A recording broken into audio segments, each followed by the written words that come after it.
He built an empire worth billions, but the one thing he couldn't build was a reason to come home.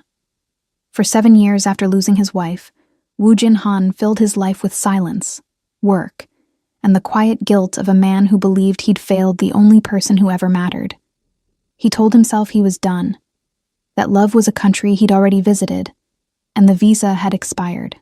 Then, a woman he barely knew sat across from him in an empty restaurant on a Tuesday night and asked him to marry her. Not as a joke, not as a business arrangement. She meant it. And the worst part, the part that kept him awake for the first time in 7 years, was that he wanted to say yes. This is a story about grief and gravity. About a man who thought he was too old, too broken, too late. And the woman who looked at all of that and said, "I disagree." Before we begin, if you haven't already, subscribe to the channel and turn on notifications so you never miss the next story. And if this one moves you, leave a comment. Tell me which moment hit you the hardest. Now, let's begin. The fog rolled into San Francisco the way it always did in late October, slowly, like a secret the city was keeping from itself. It crept over Twin Peaks, slid down the hills of Pacific Heights, and by the time it reached the Mission District, it had swallowed the last of the daylight whole. The streetlights along Valencia Street flickered on one by one, and inside a narrow storefront with gold lettering that read Saffron, a woman was doing what she did best, turning raw ingredients into something that made strangers close their eyes and forget where they were. Nia Prescott had opened Saffron 4 years ago with a second mortgage, a stolen recipe for saffron butter that her grandmother would have killed her for sharing, and the kind of stubbornness that made banks nervous. The restaurant seated 32. On a good night, she turned every table twice. On a great night, she turned them 3 times and still had to turn people away at the door. The San Francisco Chronicle had called it one of the 10 best new restaurants in the city. Nia had framed the article, hung it in the bathroom, and gone back to work. She wasn't the kind of woman who stopped to admire what she'd built. She was the kind who looked at it, found the cracks, and started fixing. But tonight wasn't about the restaurant. Tonight was about the man at table 9. He'd started coming in 8 months ago, early March, the first week of spring, when the city was shaking off the last of the winter rain.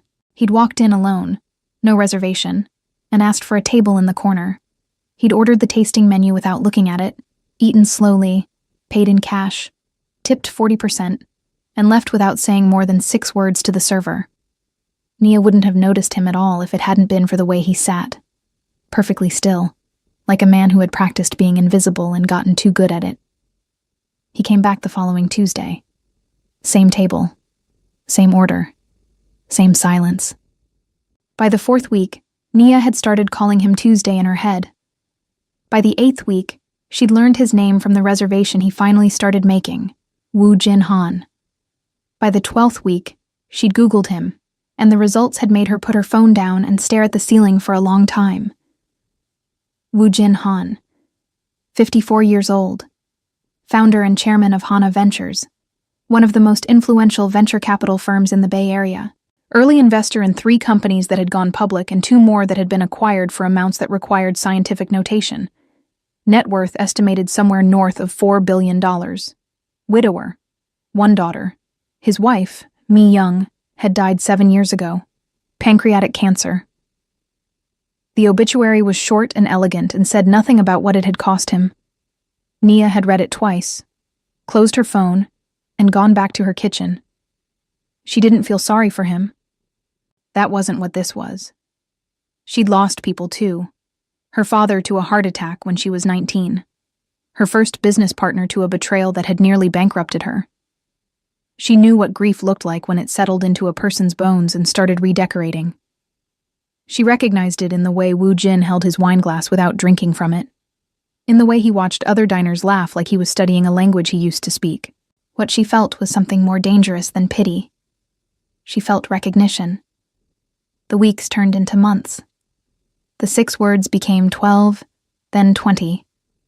He started lingering after the last course, and Nia started finding reasons to walk past his table, refilling water that didn't need refilling, adjusting a candle that was perfectly fine.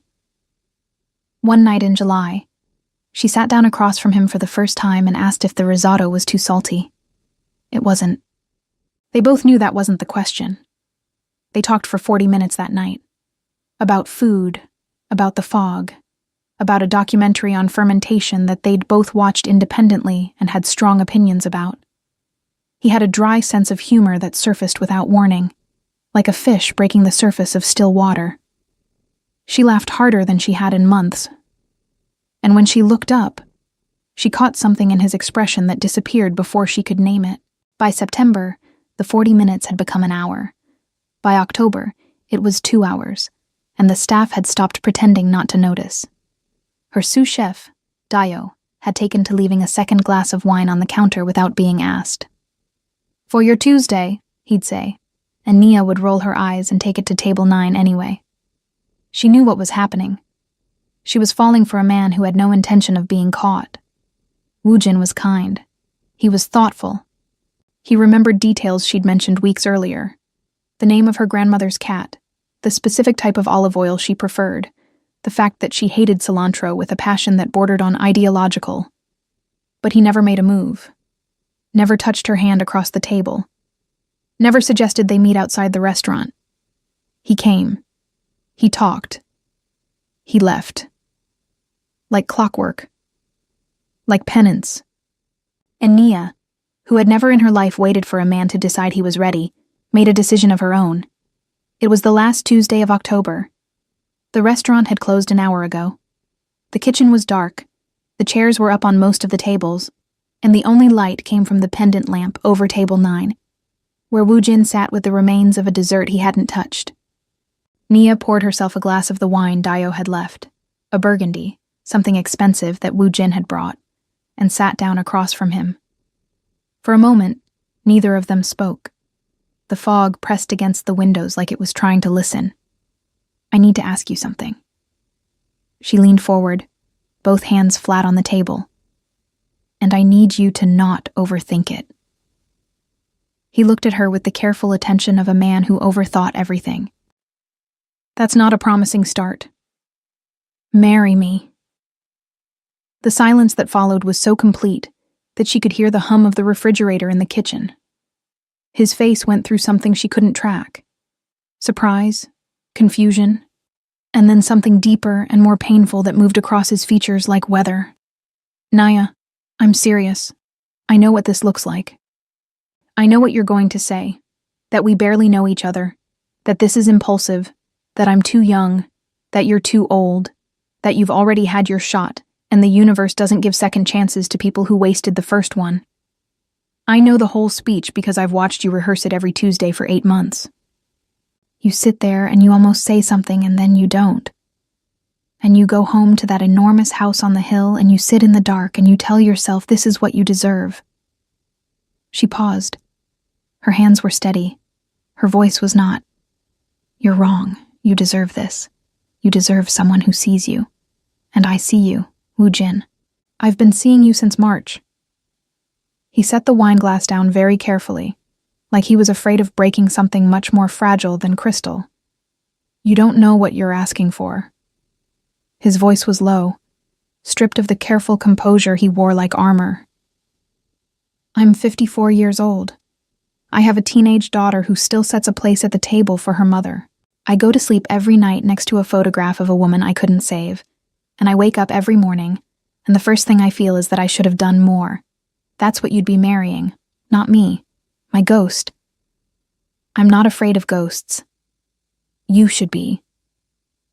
And you should be afraid of dying in that house alone, but that doesn't seem to stop you from trying." The words landed like a stone in still water. He stared at her, and she saw the exact moment the wall he'd built, 7 years of careful, meticulous isolation, developed its first crack. But cracks aren't collapses, not yet. "You're extraordinary." The gentleness in his voice was worse than any rejection she'd ever received. "And you deserve someone who isn't. Broken." She stood up. She didn't cry. She wouldn't give him that, not because she was proud, but because crying would make it about her pain. And this wasn't about her pain. This was about his. I disagree. The word was simple, unadorned. But I'm not going to argue with you tonight. You know where to find me. She picked up her wine glass, walked to the kitchen, and didn't look back. Woo Jin sat at table 9 for another 20 minutes. Then he stood, buttoned his coat, and walked out into the fog. He drove home to Pacific Heights in silence. The house was a 4-story Victorian that he and Mi Young had bought when Sumin was 3, back when the view of the Golden Gate Bridge from the master bedroom had felt like a promise. Now it felt like a postcard from a life that belonged to someone else. Sumin was asleep. The hallway was dark. He stood in the doorway of her room for a long time, watching her breathe, and thought about all the ways a person could be alive and still not be living. In his bedroom, Mi Young smiled at him from the photograph on the nightstand. He sat on the edge of the bed and pressed his palms against his eyes. For the first time in 7 years, he couldn't sleep. Not because of guilt, because of possibility. And that terrified him more than grief ever had. He told himself he wouldn't go back. He lasted 9 days. On the second Wednesday of November, Woo Jin walked into Saffron at 8:15, 30 minutes before closing. Nia was behind the bar, drying glasses, and when she looked up and saw him, she didn't smile, she didn't frown, she just nodded once, like he'd answered a question she hadn't asked yet, and poured him a glass of the burgundy without being asked. They didn't talk about the proposal. They talked about a heat wave in late-season San Francisco, about a new supplier Nia was considering for her winter menu, about whether sourdough was a personality trait or a bread. It was careful and light and completely dishonest, and they both knew it. But he came back. Every Tuesday and now every other Thursday. He told himself it was because the food was good. And it was extraordinary even. But the lie was getting thinner with each passing visit, translucent as parchment held up to the light. The shift was so gradual that he almost didn't notice. Almost. One morning in late November, his assistant, Mrs. Kang, a woman who had worked for him for 15 years and had the emotional radar of a bat, looked at him across the conference table and said, "You're leaving early again." Not a question, not a complaint. Just an observation delivered with the surgical precision of someone who had watched him grind himself into dust for 7 years and was cautiously, almost superstitiously, hopeful. "I have a dinner meeting." "You've had a dinner meeting every Tuesday and Thursday for 6 weeks. It's a complicated deal." "I'm sure it is." He left early anyway. At home, the shift was harder to hide. Sumin had her mother's eyes, not in color or shape, but in the way they noticed things that were designed not to be noticed. She was 16 and brilliant in the quiet, devastating way of children who had learned too early that the world could take things from you without warning. She spoke 3 languages, played cello with mechanical precision and no joy, and had exactly 2 friends, both of whom she kept at a careful, calibrated distance. She noticed the changes in her father, the way a seismologist notices tremors, small vibrations that preceded something larger. He hummed in the kitchen. He wanted to know about school, not out of parental obligation, but genuine curiosity. One evening, she walked past his study and heard him laughing. Actually laughing, at something on his phone. And the sound was so foreign that she stopped in the hallway and stood there for a full minute, trying to remember the last time she'd heard it. She couldn't. Sumin was not the kind of daughter who snooped. She was the kind who observed, catalogued, and drew conclusions with a precision that would have made a detective envious. It took her 2 weeks to determine that the change in her father was connected to a restaurant in the Mission District. It took her another 3 days to find it. She went on a Saturday afternoon, after her cello lesson, without telling anyone. The restaurant was smaller than she'd expected. Just a narrow room with exposed brick and warm light, and the smell of something so good that it made her chest ache in a way she didn't understand. The lunch rush was over. There were only a few tables occupied, and behind the bar, a woman was writing something in a notebook, her pen moving fast, her brow furrowed in concentration. Sumin sat at the bar. The woman looked up. "Can I get you something?" "Kitchen's between services. but I can put together something from what's prepped. Just water, please. The woman poured it and set it down. You waiting for someone? Not exactly. Sumin wrapped both hands around the glass. My name is Sumin. I think you know my father. The pen stopped moving. Something shifted in the woman's face. Not surprise exactly, but a kind of rearrangement, like a room adjusting to new light. Wu Jinhan's daughter. Yes. Neither of them spoke for a moment. Sumin studied the woman the way she studied everything, carefully, without judgment, looking for data. What she found wasn't what she expected. She expected glamour, or calculation, or the particular brand of aggressive warmth that characterized the women who occasionally appeared at her father's corporate events, circling him like satellites around a planet that gave off no heat. This woman was none of those things. She was still. She was present. She looked at Sumin like she was a person, not a problem to be solved or a gatekeeper to be charmed. He doesn't know I'm here. Her voice was quiet, deliberate. I'd prefer if it stayed that way. Okay. No argument, no questions about why, just that. I wanted to see the place that makes my father leave work before 7 o'clock. Something flickered across the woman's mouth. Not quite a smile, but the architecture of one. It's just a restaurant. Nothing that changes a person is ever just anything. The words hung in the air between them, heavier than a 16-year-old's words had any right to be. The woman set her notebook down and leaned against the bar with both hands flat on the surface. I'm Nia. And if you're hungry, I make a saffron butter pasta that I've been told is unreasonably good.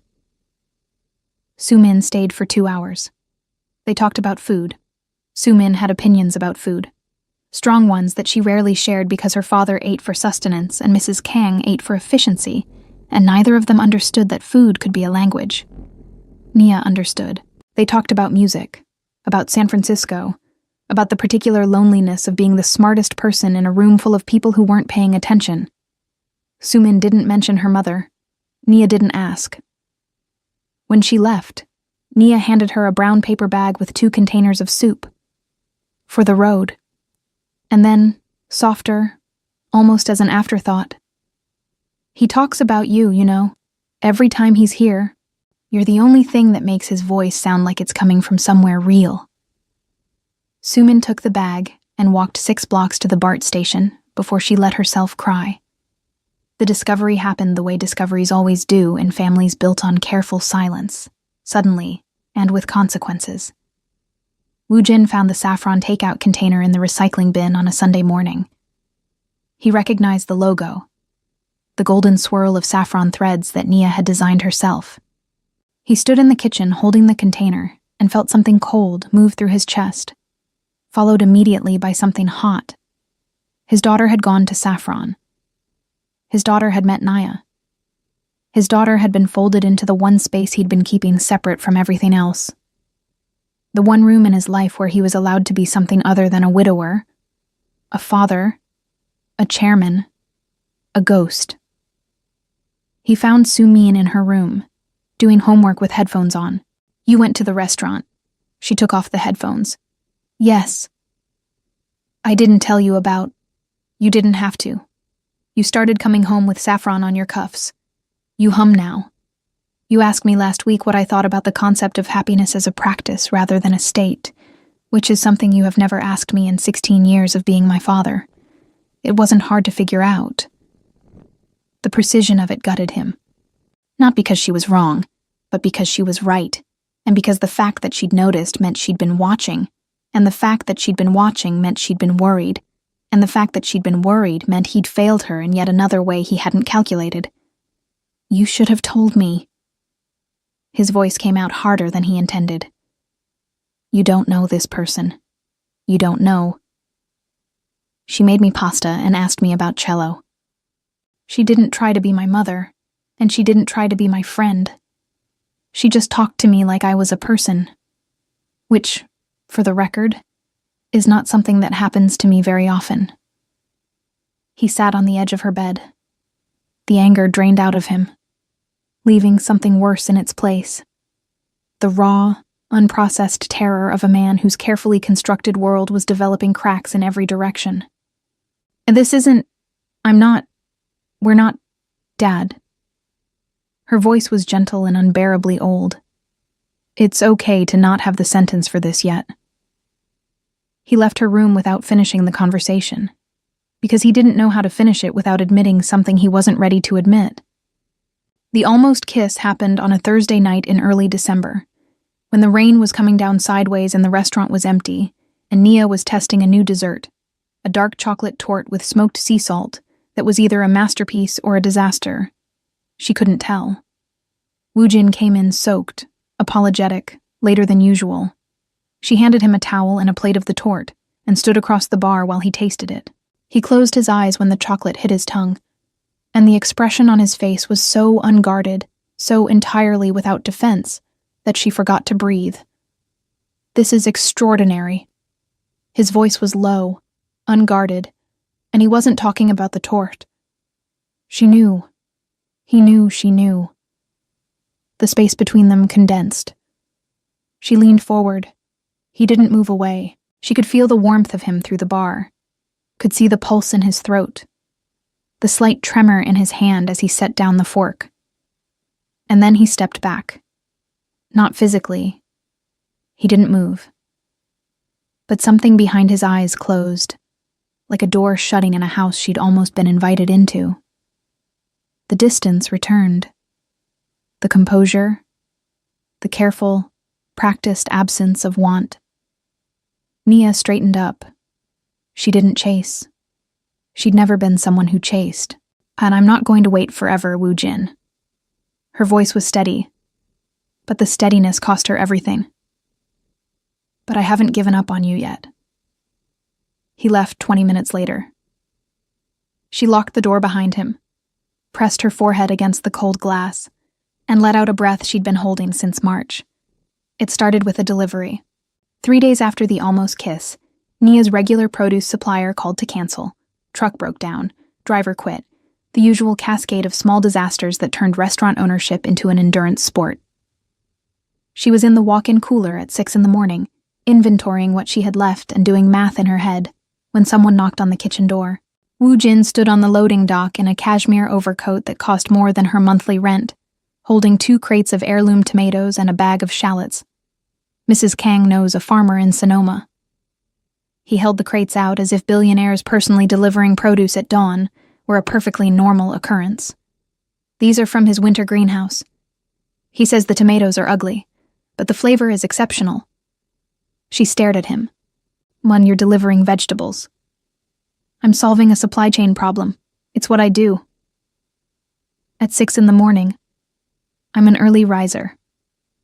She took the crates without another word, and he stood in the kitchen doorway and watched her work for 20 minutes before she handed him an apron and told him to start peeling shallots if he was going to stand there anyway.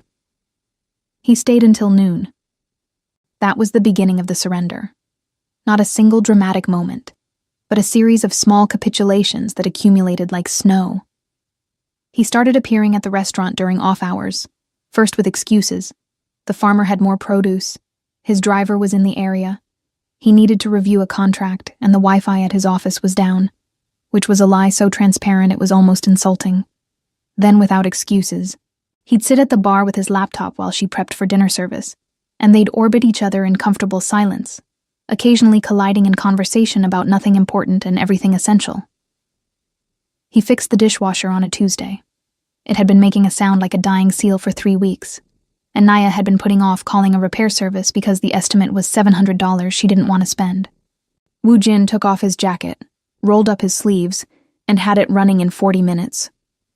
Where did a venture capitalist learn to fix a dishwasher? Nia leaned against the counter, genuinely mystified. I wasn't always a venture capitalist. When I first came to California, I was 23, and I worked in a restaurant kitchen in Oakland. I washed dishes for 2 years before I saved enough to start my first company. It was the most he'd ever told her about his past in a single sentence, and she handled it the way she handled a perfect ingredient, with respect, without fuss, letting it speak for itself. He took her to Baker Beach on a Sunday afternoon in mid-December. Not a date. He was very careful not to call it a date. There's something I want you to see. That was what he told himself the outing was about. Showing her the view of the Golden Gate Bridge from the beach at sunset, when the fog lifted just enough to let the light through and the bridge looked like it was burning. They walked along the sand with their shoes off, and the Pacific was cold and endless, and indifferent to whatever was happening between them. Nia talked about her grandmother, a woman named Lorraine, who had raised her in Atlanta after her father died, who had taught her to cook by feel rather than measurement, who had once told her that the secret to a good life was the same as the secret to a good meal. Use the best ingredients you can find, don't rush the process, and never apologize for how much space you take up at the table. She sounds formidable. There was warmth in his voice, and something close to reverence. She died 3 years ago. I named the restaurant after her favorite spice. Saffron? She believed it was proof that the most valuable things in the world come from the smallest, most fragile sources. He stopped walking. The sun was low and golden, and the bridge was doing the thing with the light that he'd wanted her to see. But he wasn't looking at the bridge.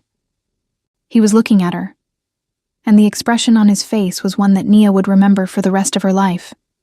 Not because it was grand or dramatic, but because it was simple. It was the face of a man who was realizing, with the slow, devastating clarity of a wave pulling back from the shore, that he was already in love and had been for months. He didn't say it. He wasn't ready. But the fact of it was there between them, as real and undeniable as the ocean. Hey, Nia, don't. She shook her head. Don't say anything you're going to take back tomorrow. He closed his mouth.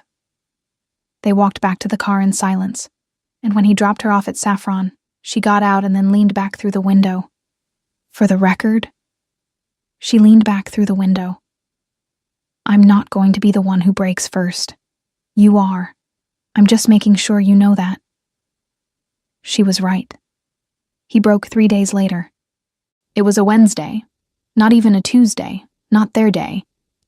And it was raining, and the restaurant was closed, and Nia was in the kitchen developing a new dish, flour on her forearms, and music playing too loud for her to hear the knock. He let himself in through the back door. She'd given him the code 2 weeks earlier in a gesture of trust that she'd played off as practical necessity, and stood in the doorway of the kitchen, watching her work. She turned and saw him, and for a single, unguarded moment, her face showed everything she'd been so careful to keep hidden. The wanting, the patience, the exhaustion of waiting for someone to choose you. He crossed the kitchen in 4 steps and kissed her. It wasn't graceful. It wasn't the kind of kiss that happens in movies, perfectly lit and perfectly timed. It was desperate and clumsy, and tasted like the rain on his coat and the flour on her hands. And it carried the weight of 7 years of loneliness and 8 months of proximity, and one impossible proposal on a Tuesday night in October. When they finally broke apart, both of them breathing hard, she pressed her forehead against his and whispered, "Took you long enough?" He laughed. A real laugh, rusty with disuse, cracking at the edges like something being opened for the first time in years. I'm going to be terrible at this. His voice was muffled against her hair. I know, I don't care. I have no idea what I'm doing. Neither do I. We'll figure it out. They stood in the kitchen for a long time, not kissing, just holding on. 2 people at the edge of something that felt enormous and fragile and terrifyingly real. That night, Woojin went home and did something he'd been unable to do for 7 years. He picked up Mi Young's photograph from the nightstand, the one he saw first thing every morning and last thing every night, the one that had become less a memory and more a mirror reflecting everything he'd failed to be, and he moved it to the bookshelf across the room. Not to forget. He would never forget, but to make space. For the first time since Mi Young died, the nightstand was empty, and the emptiness didn't feel like loss. It felt like permission. Sumin found the photograph in its new place the next morning. She stood in the doorway of his bedroom, looking at the bookshelf, and then at the empty nightstand, and then at her father, who was sitting on the edge of the bed putting on his shoes like it was any other morning. "You moved the picture." "I did." She was quiet for a long time. Then she walked over and adjusted the frame so it was straight, and left the room without another word. But that evening, for the first time in 3 years, she practiced cello without being reminded. And the piece she chose wasn't from her lesson book. It was something slower, sadder, more beautiful. Something that sounded like both an ending and a beginning. Woojin sat in his study and listened, and the tears that ran down his face were the first ones in 7 years that weren't made of guilt. The storm came in January, and it came with the face of a woman who had been drowning in her own grief for 7 years and didn't know any other way to breathe. Hyejeong Park had been Mi Young's mother, was still Mi Young's mother, would always be Mi Young's mother, even though motherhood, when your child is dead, becomes a title without a country. She was 69 years old. She had buried her only daughter. She had survived it the way some people survive earthquakes, by standing perfectly still and refusing to acknowledge that the ground had moved. She visited the Pacific Heights house every Sunday for dinner with Sumin. It was a ritual that had calcified into something closer to obligation than affection. Stilted meals in a dining room that echoed, conversations that circled the same safe harbors of school and weather, and Sumin's cello progress. Woojin endured them out of duty and something adjacent to love, a respect for the woman his wife had come from, even though their relationship had never been warm. Hyejeong had always believed her daughter had married too young, too quickly, and into a life that was too large. The cancer had confirmed, in her private arithmetic of blame, that the stress of being Woojin Han's wife had been a contributing factor. She'd never said this out loud. She hadn't needed to. The discovery happened on a Sunday in mid-January. Sumin, who was 16, and therefore constitutionally incapable of sustained deception, mentioned the restaurant. It wasn't deliberate. They were talking about food. Sumin was describing a dish she'd eaten recently, a saffron butter pasta with roasted winter vegetables, and the enthusiasm in her voice, the specificity of the description, triggered something in Hyejeong's radar. She wanted to know where Sumin had eaten it. The name of the restaurant slipped out before Sumin could stop herself. Hyejeong filed the information and said nothing for 2 weeks. Then she made inquiries. Hyejeong Park was not a woman who Googled. She made inquiries, the old-fashioned way, through a network of Korean community connections in the Bay Area that operated with the efficiency and discretion of an intelligence service. Within 4 days, she knew everything.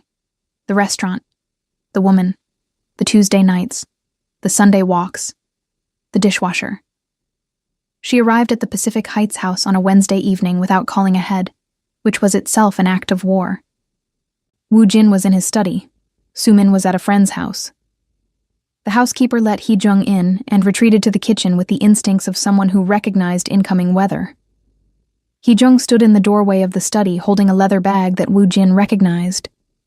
It had been Mi Young's, a bag she'd carried everywhere, and the sight of it in her mother's hands sent a jolt of something through his sternum that he couldn't name. We need to talk." Her voice was controlled, precise, built on a foundation of fury that she'd spent 2 weeks constructing. "Hyejeong, don't." She sat in the chair across from his desk and placed the bag on the surface between them like evidence. "I know about the woman. I know about the restaurant. I know that my granddaughter has been going there, eating there, forming an attachment to someone who has no right to her affection. That's not. I know that you've been seeing this woman for months, that you've been involved." The word landed like a medical diagnosis. "And I need you to tell me, Woojin, because I need to hear you say it. Have you forgotten my daughter?" The question hit him the way questions like that always do. Not in the mind, but in the body. Somewhere behind the ribs where language doesn't reach. He opened his mouth and nothing came out. Hyejeong opened the leather bag and removed a stack of photographs. Mi Young at their wedding. Mi Young holding Sumin as an infant. Mi Young in the hospital. Thin and translucent and still smiling. Always smiling. Because she believed that dying with grace was the last gift she could give to the people who loved her. Then she removed the letter. She wrote this during her treatment. Hee-jung's voice finally cracked, the controlled facade splitting along a fault line that ran all the way down to bedrock. She gave it to me 2 weeks before she died. She wanted me to keep it. To give it to you if there was ever a time when you needed to remember. The letter was 2 pages. Mi-young's handwriting, small, neat, angular. The handwriting of a woman who had been an architect before she was a mother, before she was a patient, before she was a memory. Woo-jin read it at his desk with his hands shaking, and the words came at him like stones. She had written about the night Soo-min was born, how he'd held the baby with both hands like she was made of light and whispered promises in Korean that he thought Mi-young couldn't hear. She'd written about their first apartment in Cupertino, the one with the broken heating and the view of a parking lot, how they'd eaten convenience store ramen and planned empires on napkins. She'd written about the diagnosis, about the fear, about the mornings when she woke up, and the first thing she felt was his hand on her back, and how that hand was the difference between surviving and surrendering. And she'd written this. I keep fighting because of you and Soo-min. Not because I think I'll win. I stopped believing that months ago. But because every day I'm alive is a day you don't have to learn how to be without me. I'm buying you time, my love. Please don't waste it. Woo-jin put the letter down. He stared at the surface of his desk. The silence in the room was absolute and terrible. She fought for you. Hee-jung's tears were falling openly now, running down the weathered landscape of a face that had been carved by 7 years of a grief she refused to set down. Every day, every treatment, every morning she woke up in agony and chose to keep going. She did it for you. And now you've replaced her with a stranger. I haven't replaced. You moved her photograph. Soo-min told me. You moved her picture from your nightstand to a shelf, like she was a book you'd finished reading. The cruelty of the image was precise and devastating, and it hit its target. Woo-jin felt something inside him collapse. Not slowly, not in stages, but all at once. Like a building that had been structurally compromised for years and finally met the weight it couldn't bear. You're right. The words scraped out of him. You're right. He didn't know what he was agreeing with. The guilt. The accusation. The idea that moving forward was the same as moving away. All of it. None of it. It didn't matter. The letter was on his desk, and Mi-young's handwriting was in front of him, and the woman who had given birth to his dead wife was crying in his study, and the careful, fragile thing he'd been building with Nia over the past months. The hope, the possibility, the terrifying suggestion that he might be allowed to be happy again, crumbled under the weight of a grief he'd never actually processed, only managed. Hee-jung left an hour later. The photographs and the letter stayed on the desk. Woo-jin moved the photograph back to the nightstand that night. He stopped going to Saffron. No call, no text, no explanation. He simply vanished, the way he had been vanishing for 7 years. Into work, into silence, into the enormous echoing house on the hill where every room was a monument to a woman who wasn't coming back. Nia noticed his absence the first Tuesday. She set his usual place at table 9, uncorked the burgundy, and waited. By 10 o'clock, the wine was untouched and the table was empty, and she stood in the kitchen with her hands pressed flat against the cold steel of the prep counter, breathing carefully, deliberately, the way she breathed through a kitchen fire, steady, controlled, one thing at a time. She didn't call him. She understood, with the bone-deep instinct of a woman who had spent her life reading people the way she read ingredients, that whatever had happened was not something she could fix by reaching out. He wasn't ghosting her. He was drowning, and drowning people couldn't answer the phone. A week passed, then 2. Soo-min stopped coming to Saffron. Nia texted her once, just checking in, no pressure, and received a reply that was polite and vague and heartbreaking in its careful distance. Things are complicated right now. I'm sorry. Nia read the text, set her phone face down on the bar, and went back to work. She didn't cry. Crying was something she did in private, in her apartment, at 2 a.m, with the lights off, and the sounds of Valencia Street below her window. And even then, only once. She gave herself one night to feel the full weight of what she might be losing. Then she got up, showered, and went to the restaurant, because the tomatoes weren't going to prep themselves. And grief, unlike sourdough, didn't improve with time. Wu Jin, meanwhile, was doing what he'd done best for 7 years, performing the absence of pain. He went to the office. He took meetings. He evaluated startups and signed term sheets and sat in boardrooms with his hands folded and his face composed and absolutely nothing behind his eyes. Mrs. Kang stopped asking about the dinner meetings. Sumin stopped setting an extra place for Nia at the table. She hadn't been doing it deliberately, but the habit had formed without her noticing, and dismantling it felt like a second funeral. The lowest point came on a Thursday night in late January, 3 weeks after Hyejung's visit. Wu Jin was alone in his study at midnight, the house dark, Sumin asleep, the fog pressing against the windows like a living thing. He sat at his desk with the letter in one hand and his wedding ring in the other. He still wore it, had never taken it off, and the weight of it on his finger had become so familiar that he only noticed it when he thought about Nia, which was the problem. He tried to remember Mi Young's voice, not her face. Her face was everywhere, in photographs and in Sumin's expressions, and in the particular way light fell through the bedroom window in the morning. But her voice, the sound of it, the way his name sounded in her mouth, the way she laughed, the specific frequency of her breathing when she fell asleep beside him. He couldn't. He pressed the heels of his hands against his eyes and felt the horror of it. That grief, which he had treated as a permanent resident, was in fact a tide, and it had been going out for years without his permission, carrying pieces of her with it. He was losing her, not to death. That had already happened. He was losing her to time, to the ruthless biological fact that memory was not a recording but a reconstruction, and every reconstruction was slightly less accurate than the one before.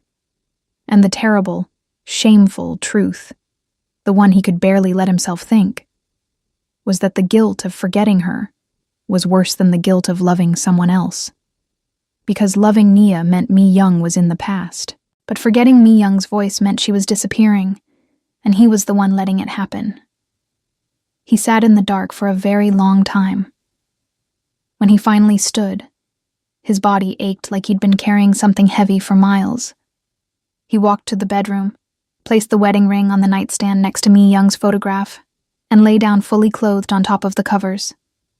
He stared at the ceiling until dawn. Sumin waited 4 weeks. She was patient because she'd learned patience from watching her father practice it like a religion. The patience of a man who could outlast anything because he'd already survived the worst thing. But patience and paralysis were different animals, and by the first week of February, she could no longer tell which one her father was feeding. He was retreating. She could see it. The slow, methodical withdrawal into the version of himself she'd grown up with. The one who functioned without living, who performed fatherhood without inhabiting it. The humming had stopped. The early departures had stopped. He came home at 9 o'clock every night, ate dinner alone in the kitchen, and disappeared into his study with the door closed. The house was exactly the way it had been before, silent, pristine, and suffocating. She found him on a Saturday evening, sitting in the study with the lights off, Mi Young's letter on the desk in front of him. He didn't hear her come in. He was reading the letter again. She could tell because his lips were moving, the way they always did when he was trying to memorize something, as if repetition could turn words into permanence. Dad. He looked up. In the dim light, she could see the hollows under his eyes. The way exhaustion had carved channels in a face that used to be merely serious, but was now something closer to vacant. You should be in bed. Automatic. A script he'd been running for years. And you should be alive, but we can't all get what we want. The sharpness of it surprised them both. Sumin hadn't planned to say it. She'd planned to be careful, diplomatic, to approach the conversation the way she approached everything, with calibrated precision and emotional distance. But she'd been watching her father die by inches for 7 years. and the woman who had made him stop dying had been erased like a mistaken pencil. And the careful, calibrated part of Sumin was tired. I found Grandma's letter. Her voice was steady, but her eyes were not. I read it. The color left his face. That was private. It was on your desk for 3 weeks. If you wanted it to be private, you would have locked the drawer. She sat in the chair across from him, Hye-jung's chair, though neither of them acknowledged that, and folded her hands in her lap. Mom wrote that she was buying you time. Do you remember that part? He didn't answer. Mom wrote that she kept fighting so you wouldn't have to learn how to be without her. She was buying you time, and you've spent 7 years, squandering it. You've wasted every single day she fought for. That's not fair. None of this is fair. Mom dying wasn't fair. Me growing up without her wasn't fair. You sitting in this room in the dark, reading a letter from a dead woman, while a living one waits for you to be brave enough to answer her. None of it is fair. But you know what's really not fair. You know what would actually make Mom ashamed. Her voice broke. She hadn't expected it to. She was Sumin Han. She didn't break. She observed and concluded and maintained structural integrity at all costs. But the crack was there, and it was deep. And what came through it was not the voice of a precocious teenager, but the voice of a 9-year-old girl who had lost her mother and then spent 7 years losing her father to the same disease. Not cancer, but the refusal to survive it. She'd be ashamed to see you like this. Not because of Nia. She'd be ashamed because you stopped living, and she died so you wouldn't have to.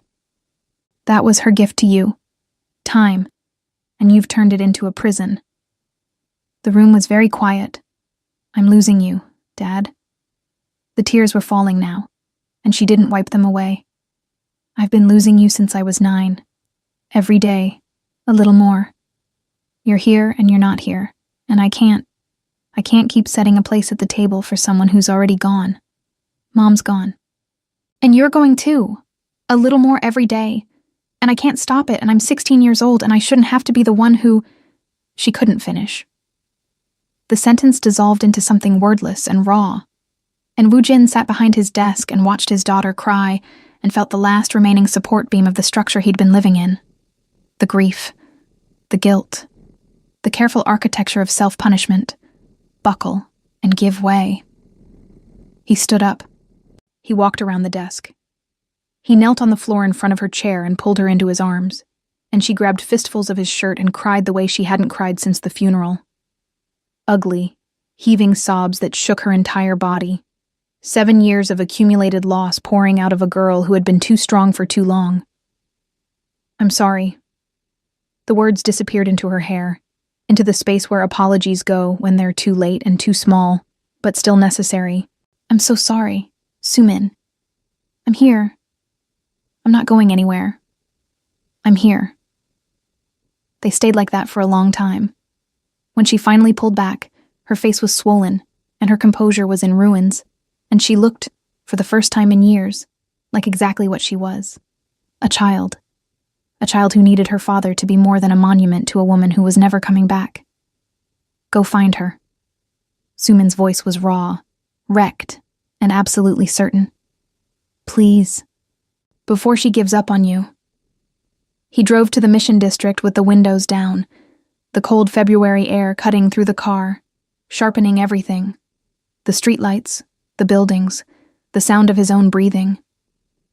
He parked on Valencia Street and walked the 2 blocks to Saffron with his heart slamming against his ribs like something trying to escape. The restaurant was dark, closed for the night. Through the window, he could see the chairs up on the tables, the bar empty, the pendant light over table 9 switched off. He pressed his hands against the glass and felt the echo of every Tuesday night, every conversation, every moment he'd been given and wasted. He called Naya. It rang 4 times. 5. Woo-jin. Her voice was careful, not cold. Careful. The voice of a woman who had kept a door open for 3 weeks and was running out of reasons not to close it. Where are you? A pause. Then, Baker Beach. Of course. The place he'd taken her. The place where he'd known, with the slow certainty of a man watching a sunrise, that he loved her. He drove across the city in 20 minutes. The beach was empty. It was February. It was 10 o'clock at night, and the wind off the Pacific was sharp enough to cut glass. He parked at the overlook and walked down the sandy path to the shore, and there she was, sitting on the sand with her jacket zipped to her chin, staring at the bridge. The Golden Gate was lit up against the fog, its cables glowing red-orange, suspended between the dark water and the dark sky like a structure built on faith alone. Nia didn't turn when she heard him approach. She stayed still, looking at the bridge, and the wind moved through her, and she was so perfectly herself, stubborn, luminous, immovable, that he felt his throat close. He sat down beside her. The sand was cold. The ocean was loud. The bridge burned above them like an argument for impossible things. "I'm sorry." The words came out rough, cracked at the edges. "For disappearing. For not calling. For being exactly the man you already knew I was when you sat down at my table and asked me to marry you. You are sorry." It wasn't a question. "But sorry doesn't tell me what happens next." "I know." He stared at the bridge. Then he turned to her, and what was on his face was not the composed, careful expression of a man who had rehearsed this moment. It was open and raw and terrified, and it was the most honest he'd been with another person since Mi Young died. "I'm scared. I'm going to be scared every single day. I'm going to wake up some mornings and reach for a photograph that isn't there anymore and feel like I'm betraying someone I loved. I'm going to be bad at this. Not just at first, but possibly forever. I'm going to forget anniversaries and say the wrong thing and close up without warning because I've been closed for 7 years, and that kind of damage doesn't just fix itself." He took a breath. The wind was brutal, and the sand was cold, and his hands were shaking, and he let the words come anyway. "But I would rather be scared with you than be safe without you. I would rather be bad at loving you than be good at being alone. And I know I'm late. I know I made you wait. I know you deserve someone who didn't need his 16-year-old daughter to tell him to stop being a coward. But I'm here, and I'm asking, I'm not proposing, because you already did that, and it was braver than anything I've ever done in my life. I'm asking you to let me say yes. Late and terrified and imperfect. Yes." The ocean filled the silence. The bridge glowed. Nia looked at him for a long time. Long enough that the fear started to calcify in his chest. Long enough that he began to prepare for a rejection he would have deserved. Then she reached over and took his hand. Her fingers were cold from the wind and strong from years of kitchen work, and they wrapped around his with a certainty that made him exhale for what felt like the first time in months. "My proposal still stands." A ghost of a smile crossed her face. "In case you were wondering..." He laughed. It cracked through him like light through a fault line, unexpected and uncontrolled, and so full of relief that it was almost indistinguishable from crying. "Then I accept." She leaned into him, and he put his arm around her. And they sat on Baker Beach in the cold, and the wind and the dark, and watched the Golden Gate Bridge burn above them like a promise that some things, bridges, love, the human capacity to begin again, could be both impossible and real at the same time. The epilogue wrote itself slowly, the way real endings do, not with a single dramatic scene, but with an accumulation of small, ordinary moments that, taken together, amounted to a life.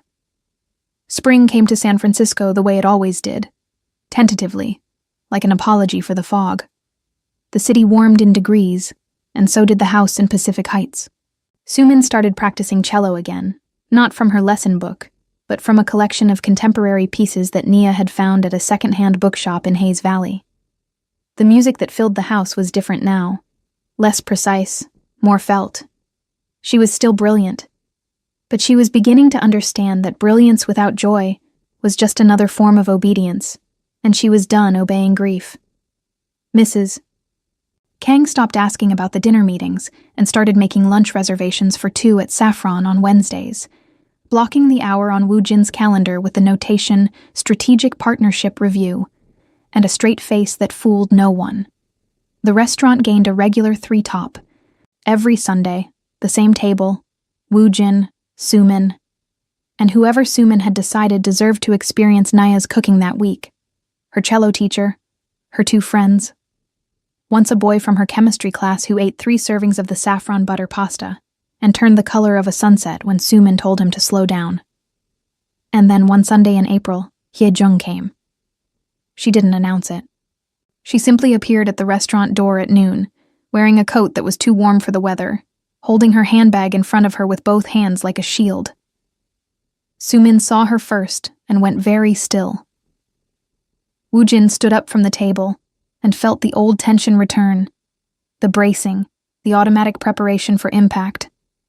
But Hye-jung didn't attack.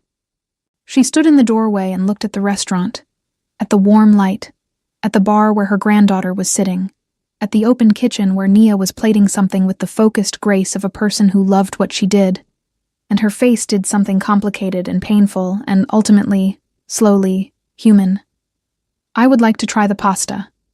Her voice was stiff, carefully neutral. "If there's room." Nia came out from behind the bar. She didn't smile. It wasn't a smiling moment. But she pulled out a chair and set a place and poured a glass of water. And the gesture was simple and enormous, and it said, "There is always room." Hye-jung sat down. She ate the pasta. She didn't say it was good. She was not a woman who gave compliments easily, but she ate every bite and accepted a second serving when Nia offered, and that was its own kind of language. It wasn't forgiveness. It was something slower and harder, a willingness to be in the same room as a future she hadn't chosen. It was enough. It was the beginning of enough. That evening, after Hye-jung had left and Sumin had gone upstairs and the restaurant was quiet, Nia stood behind the bar drying glasses, and Woo Jin sat at table 9, his table, their table, and watched her. She came. Not a question, a marvel. She did. I didn't think she would. People surprise you. That's the whole point of them. He smiled. It was still a new expression on him. Not practiced, not polished, slightly lopsided. The smile of a man who was relearning a language he'd thought he'd forgotten.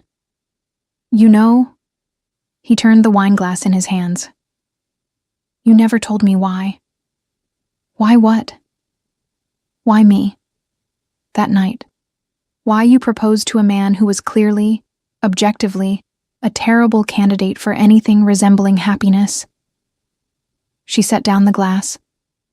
She looked at him across the bar, with an expression that was fond and fierce, and entirely without pretense. "Because you came here every Tuesday for 8 months and never once tried to be anyone other than who you are. Because you eat slowly and tip generously and listen like it costs you something. Because when you look at your daughter, your whole face changes, and you don't even know it. Because you fixed my dishwasher in your $2,000 shoes. Because you brought me tomatoes at 6 in the morning and pretended it was a supply chain issue." She paused.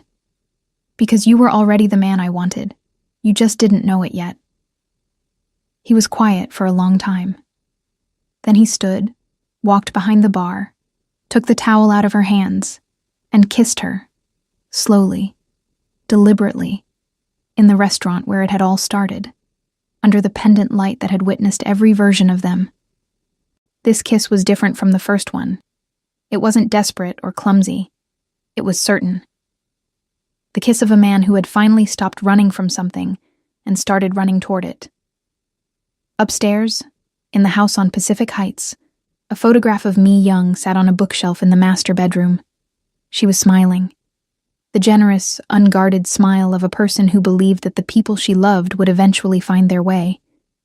Beside the photograph, in a small silver frame, was a new picture. Woo Jin and Sumin at Baker Beach, the bridge behind them, both of them squinting into the sun, both of them laughing. And on the nightstand, the one that had been empty, then full, then empty again, there was a single new object, A recipe card, written in Nia's hand, for saffron butter pasta. Some people leave you letters. Some people leave you recipes. Both are ways of saying, I was here. I loved you. Keep going.